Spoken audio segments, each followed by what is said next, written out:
So Java ஸ்கிரிப்டில் array பார்த்தீங்க அப்படின்னா இந்த மாடலில் நம்ம டிக்ளேர் பண்ணுறோம் வித்தின் ஸ்கொயர் ப்ராக்கெட்குள்ளார வித் இனிஷியலைசேஷனோ இல்லை வித்தவுட் இனிஷியலைசேஷனோ நம்ம கொடுக்கலாம். அதுக்கப்புறம் டைரெக்டாக அந்த இண்டெக்ஸை பேஸ் பண்ணி நம்ம வேல்யூ ஸ்டோர் பண்ணலாம் இல்லை வேல்யூ ரீட் பண்ணலாம். ஸோ லென்த்து யூஸ் பண்ணி நம்ம வந்து லூப்பிங்கில் ரிட்ரேட் பண்ணுறதுக்கு யூஸ் பண்ணலாம். தென் புஷ் பாப் யூஸ் பண்ணி ஸோ நம்ம வந்து டேட்டாவை வந்து ஸோ அந்த அரேவனுடைய எண்டுக்கு புஷ் பண்ணலாம். இல்லை பாப்னா எண்டில் இருக்கிறத முதல்ல வெளியே எடுக்கலாம். ஷிஃப்ட் அன்ஷிஃப்ட்டுங்கிறது ஷிஃப்ட் அப்படின்னா ஃபர்ஸ்ட் எலிமெண்ட்டை ரிமூவ் பண்ணிவிட்டு அதை ரிட்டர்ன் பண்ணும். அன்ஷிஃப்ட்னா ஃபர்ஸ்ட் எலிமெண்ட்டாக ஒரு ஐட்டத்தை போடும்.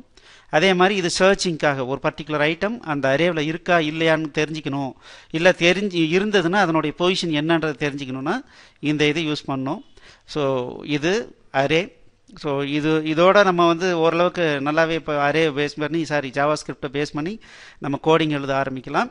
we'll go to the next chapter.